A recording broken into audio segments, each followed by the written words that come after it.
Iran ಮತ್ತು America ನಡುವೆ ಸಂಧಾನ ಸಂಗ್ರಾಮ ಮುಂದುವರಿತಾ ಇದೆ. ಪಾಕಿಸ್ತಾನದಲ್ಲಿ ಇರಾನ್ ಅಮೆರಿಕ ಮಹತ್ವದ ಚರ್ಚೆ ನಡೆಸ್ತಾ ಇವೆ.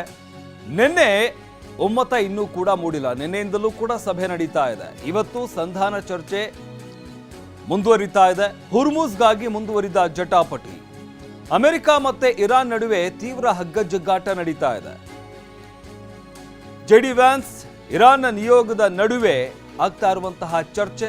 ಅಮೆರಿಕ ನಿಯೋಗ ಕೂಡ ಹೋಗಿದೆ, ಹಾಗೆ ಇರಾನ್ ನಿಯೋಗ ಕೂಡ ಅಲ್ಲಿಗೆ ಹೋಗಿದೆ.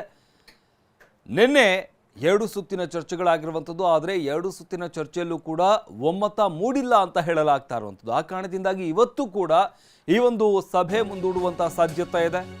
ಹುರ್ಮುಜ್ ವಿಚಾರದಲ್ಲಿ ಪಟ್ಟು ಬಿಡ್ತಾ ಇಲ್ಲ ಇರಾನ್. ಒಂದಲ್ಲ ಎರಡಲ್ಲ 3 ಸುತ್ತಿನ ಚರ್ಚೆ ಮುಕ್ತಾಯ ಆಗಿದೆ. 3 ಸುತ್ತಿನ ಚರ್ಚೆಯಲ್ಲೂ ಕೂಡ ಫಲಪ್ರದವಾಗದ ಮಾತುಕತೆ. ಇವತ್ತು ಕೂಡ ನಡೆಯಲಿರುವ 4ನೇ ಸುತ್ತಿನ ಮಾತುಕತೆ. ನಿನ್ನೆ 15 ಗಂಟೆಗಳ ಕಾಲ ಸುದೀರ್ಘ ಮಾತುಕತೆ ಆಗಿದೆ. 3 ಸುತ್ತಾಗಿರುವಂಥದ್ದು. ಕರಡು ವಿನಿಮಯ ಮಾಡಿಕೊಂಡ ಹಿರಿಯ ಅಧಿಕಾರಿಗಳು. ಹುರ್ಮುಜ್ ಜಲಸಂಧಿ ತೆರೆಯುವಂತೆ ಅಮೆರಿಕ ಪಟ್ಟು ಹಿಡಿದಿದೆ. ಟ್ರಂಪ್ ಕೂಡ ಇದೇ ವಿಚಾರಕ್ಕೆ ಸಂಬಂಧಪಟ್ಟಂತೆ ಹೇಳಿಕೆ ನೀಡಿದ್ರು. ಅಂದರೆ ನಿಮ್ಮ ಬೇಡಿಕೆಗಳೇನಿದ್ರು ಮೊದಲು ಹುರ್ಮುಜ್ ಜಲಸಂಧಿಯನ್ನು ಓಪನ್ ಮಾಡಬೇಕು, ಅದಾದ ನಂತರವೇ ಬೇರೆ ಮಾತುಕತೆ ಅಂತ ಹೇಳ್ತಾ ಇದ್ರು. ಆದರೆ ಇರಾನ್ ಈಗ ಕಂಡೀಷನ್ಸ್ಗಳನ್ನು ಹಾಕ್ತಾ ಇರುವಂಥದ್ದು. ದಾಳಿಯನ್ನು ನಿಲ್ಲಿಸಬೇಕು, ಇದ್ರ ಜೊತೆಗೆ ನಮಗೆ ಯಾವುದೇ ರೀತಿಯ ನಿರ್ಬಂಧ ಹೇರಬಾರ್ದು ಅನ್ನೋದು. ಅಮೆರಿಕಾಗೆ ಷರತ್ತಿನ ಗೆರೆ ಹಾಕಿದ ಇರಾನ್ ನಿಯೋಗ ಯುದ್ಧದ ಪರಿಹಾರ ಹಾಗೂ ಪರಮಾಣು ವಿಚಾರ ಚರ್ಚೆಯನ್ನು ನಡೆಸಲಾಗ್ತಾ ಇದೆ. ಇರಾನ್ ವಿರುದ್ಧ ಯುದ್ಧ ಸಂಪೂರ್ಣ ಬ್ರೇಕ್ಗೆ ಆಗ್ರಹವನ್ನು ಮಾಡ್ತಾ ಇದ್ದಾರೆ ಇರಾನ್. ಆರ್ಥಿಕ ನಿರ್ಬಂಧಗಳ ಸಂಪೂರ್ಣ ತೆರವಿಗೆ ಒತ್ತಾಯವನ್ನು ಮಾಡ್ತಾ ಇದ್ದಾರೆ. ಕಳೆದ 24 ಗಂಟೆಗಳಲ್ಲಿ ವಿವಿಧ ಆಯಾಮದಲ್ಲಿ ಸಂಧಾನಗಳಾಗಿದೆ. ಅಂದರೆ ಇರಾನ್ ಕೂಡ ಸಾಕಷ್ಟು ಬೇಡಿಕೆಗಳನ್ನು ಅಮೆರಿಕ ಮುಂದೆ ಇಡ್ತಾ ಇದೆ. ಪ್ರಮುಖ ವಿಷಯಗಳ ಬಗ್ಗೆ ವಿವರ ನೀಡಿದ ಬಘೇಯ್, ಇರಾನ್ ಮತ್ತು ಈ ಪ್ರದೇಶದಲ್ಲಿ ಶಾಂತಿ ಸ್ಥಾಪನೆಗೆ ಒತ್ತನ್ನು ನೀಡಲಾಗ್ತಾ ಇದೆ. ಎಕ್ಸ್ ಖಾತೆಯಲ್ಲಿ ಸಂಧಾನದ ವಿವರವನ್ನ ಅಧಿಕಾರಿಗಳು ಹಂಚಿಕೊಂಡಿದ್ದಾರೆ.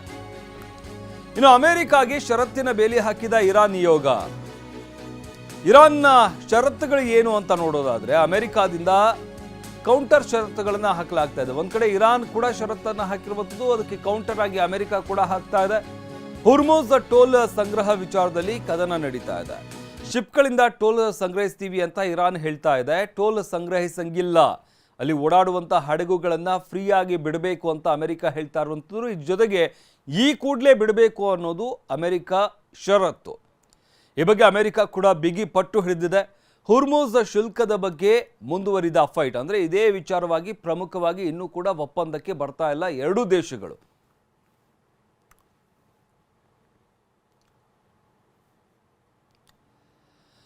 ಈ ಬಗ್ಗೆ ಮತ್ತಷ್ಟು ಮಾಹಿತಿ ನೀಡ್ತಾರೆ ನಮ್ಮ ಪ್ರತಿನಿಧಿ ಹರೀಶ್. ನಮ್ಮ ಜೊತೆ ನೇರ ಸಂಪರ್ಕದಲ್ಲಿ ಜಾಯ್ನ್ ಆಗ್ತಾ ಇದ್ದಾರೆ. ಹರೀಶ್, ಗಮನಿಸ್ತಾ ಇದ್ದೀವಿ ಈಗಾಗಲೇ ಪಾಕಿಸ್ತಾನದಲ್ಲಿ ಸಂಧಾನ ಸಭೆ ನಡೀತಾ ಇದೆ. ಆದರೆ 3 ಸುತ್ತಿನ ಸಭೆಯಲ್ಲೂ ಕೂಡ ಇನ್ನೂ ಒಪ್ಪಂದಕ್ಕೆ ಬಂದಿಲ್ಲ 2 ದೇಶಗಳು ಅಂತ ಹೇಳಲಾಗ್ತಾ ಇರುವಂಥದ್ದು. ಪ್ರಮುಖವಾಗಿ ಹುರ್ಮುಜ್ ವಿಚಾರವೇ ಇಲ್ಲಿ ಬಹಳ ಗೊಂದಲವನ್ನು ಉಂಟು ಮಾಡ್ತಾ ಇದೆ. ಹಾಗಾದ್ರೆ ಏನೆಲ್ಲ ಸಭೆಯಲ್ಲಿ ಚರ್ಚೆ ಆಗಿದೆ? ಈ ಹುರ್ಮುಜ್ ವಿಚಾರಕ್ಕೆ ಸಂಬಂಧಪಟ್ಟಂತೆ ಏನಾಗ್ತಾ ಇದೆ? ಶಮಂತ್, ಇರಾನ್ ಹಾಗೂ ಅಮೆರಿಕ ನಡುವಿನ ಶಾಂತಿ ಸಂಧಾನ ಮಾತುಕತೆ ಇಸ್ಲಾಮಾಬಾದ್ನಲ್ಲಿ ನಡೀತಾ ಇರುವಂತಹದ್ದು ಇವತ್ತು 2ನೇ ದಿನಕ್ಕೆ ಕಾಲಿಟ್ಟಿದೆ. ಈ ಸಂಧಾನದ ಮಾತುಕತೆ ನಿನ್ನೆ ಇಡೀ ದಿನ ಹಲವು ಸುತ್ತಿನ ಸರಣಿ ಸಭೆಗಳನ್ನ ನಡೆಸಲಾಗಿದೆ. ಮೊದಲು ಇರಾನ್ ಹಾಗೂ ಪಾಕಿಸ್ತಾನದ ಪ್ರತಿನಿಧಿಗಳು ಮಾತುಕತೆಯನ್ನು ನಡೆಸಿದ್ರು. ನಂತರ ಅಮೆರಿಕದ ಪ್ರತಿನಿಧಿಗಳು ಪಾಕಿಸ್ತಾನದ ಪ್ರಧಾನಿಯವರ ಜೊತೆ ಮಾತುಕತೆಯನ್ನು ನಡೆಸಿದ್ರು. ಹಲವು ಸುತ್ತಿನ ಮಾತುಕತೆಗಳ ಬಳಿಕ ಇರಾನ್ ಹಾಗೂ ಅಮೆರಿಕದ ಪ್ರತಿನಿಧಿಗಳು ಮುಖಾಮುಖಿಯಾಗಿ ಮಾತುಕತೆಯನ್ನು ನಡೆಸಿದ್ದಾರೆ. ಇಲ್ಲಿ ಅನೇಕ ವಿಚಾರಗಳು ಚರ್ಚೆಗೆ ಬಂದಿವೆ. ಮುಖ್ಯವಾಗಿ 1979ರ ಬಳಿಕ ಇರಾನ್ ಹಾಗೂ ಅಮೆರಿಕದ ಪ್ರತಿನಿಧಿಗಳು ಹೀಗೆ ರಾಜತಾಂತ್ರಿಕವಾಗಿ ಮಾತುಕತೆ ನಡೆಸಿದಂತಹ ಉದಾಹರಣೆ ಇರಲಿಲ್ಲ. ನಿನ್ನೆ ನಡೆಸಿದಂತಹ ಮಾತುಕತೆ ಏನಿದೆ ಅದು ಐತಿಹಾಸಿಕವಾಗಿತ್ತು. ಬಹು ಮುಖ್ಯವಾಗಿ ಇರಾನ್ ಹಾಗೂ ಅಮೆರಿಕ ನಡುವೆ ಇರತಕ್ಕಂತಹ ಅನೇಕ ಗೊಂದಲಗಳ ವಿಚಾರವಾಗಿ ನಿನ್ನೆ ಮಾತುಕತೆಯಲ್ಲಿ ಪ್ರಮುಖವಾಗಿ ಚರ್ಚೆ ಆಗಿದೆ. ಬಹು ಮುಖ್ಯವಾಗಿ ಹುರ್ಮುಜ್ ಜಲಸಂಧಿಯನ್ನ ಓಪನ್ ಮಾಡುವಂತಹ ವಿಚಾರವಾಗಿ ಗೊಂದಲಗಳು ಹಾಗೆ ಮುಂದುವರಿದಿರುವಂತಹದ್ದು. ಇರಾನ್ ಹೇಳ್ತಾ ಇದೆ ಹುರ್ಮುಜ್ ಜಲಸಂಧಿಯನ್ನ ಓಪನ್ ಮಾಡ್ತೀವಿ. ಆ ಓಪನ್ ಮಾಡಬೇಕು ಅಂತಂದ್ರೆ ಹುರ್ಮುಜ್ ಜಲಸಂಧಿಯ ನಿಯಂತ್ರಣ ನಮ್ಮ ಮಿಲಿಟರಿ ಕೈಯಲ್ಲೇ ಇರಬೇಕು. ಜೊತೆಗೆ ಅಲ್ಲಿ ಸಾಗುವಂತಹ ಹಡಗುಗಳಿಗೂ ಕೂಡ ನಾವು ಶುಲ್ಕವನ್ನ ವಿಧಿಸ್ತೇವೆ ಅನ್ನುವಂತಹದನ್ನ ಇರಾನ್ ಪಟ್ಟು ಹಿಡಿದಿರುವಂತಹದ್ದು. ಆದ್ರೆ ಅಮೆರಿಕ ಇದಕ್ಕೆ ಒಪ್ತಾ ಇಲ್ಲ. ಬಹು ಮುಖ್ಯವಾಗಿ ಹುರ್ಮುಜ್ ಜಲಸಂಧಿಯ ಸಂಪೂರ್ಣ ನಿಯಂತ್ರಣ ಇರಾನ್ ಕೈಗೆ ಕೊಡೋದು ಬೇಡ ಅನ್ನುವಂಥದ್ದೊಂದು, ಮತ್ತೆ ಅಲ್ಲಿ ಸಾಗುವಂತಹ ಹಡಗುಗಳಿಗೆ ಯಾವುದೇ ರೀತಿಯಾದಂತಹ ಶುಲ್ಕ ವಿಧಿಸಬಾರದು. ಅಂತಾರಾಷ್ಟ್ರೀಯ ಸಮುದ್ರ ಗಡಿಯಲ್ಲಿ ಯಾವುದೇ ರೀತಿಯಾದಂತಹ ಈ ರೀತಿಯಾದ ಶುಲ್ಕವನ್ನ ಯಾವುದೇ ದೇಶಗಳು ವಿಧಿಸೋದಿಲ್ಲ. ಆದ್ರೆ ಯಾಕೆ ಇರಾನ್ ಈ ಒಂದು ಹರ್ಮುಜ್ ಜಲಸಂಧಿಯಲ್ಲಿ ಸಾಗುವಂತಹ ಹಡಗುಗಳಿಗೆ ಶುಲ್ಕ ವಿಧಿಸಬೇಕು ಅನ್ನುವಂತಹದನ್ನ ಅಮೆರಿಕ ಪ್ರಶ್ನೆ ಮಾಡಿರುವಂತಹದ್ದು. ಜೊತೆಗೆ ಅಮೆರಿಕ ಅಧ್ಯಕ್ಷ ಡೊನಾಲ್ಡ್ ಟ್ರಂಪ್ ಅವರು ಕೂಡ ಎಚ್ಚರಿಕೆಯನ್ನು ಕೊಟ್ಟಿದ್ದಾರೆ, ಯಾವುದೇ ರೀತಿಯಾದಂತಹ ಶುಲ್ಕ ವಿಧಿಸಬಾರದು, ಜೊತೆಗೆ ಹರ್ಮುಜ್ ಜಲಸಂಧಿ IRGCಯ ನಿಯಂತ್ರಣದಿಂದ ಹೊರಗಿರಬೇಕು ಅನ್ನುವಂತಹ ಎಚ್ಚರಿಕೆಯನ್ನು ಕೂಡ ಕೊಟ್ಟಿರುವಂತಹದ್ದು. ಹರೀಶ್ ಹಾಗೆ ಸಂಪರ್ಕದಲ್ಲಿ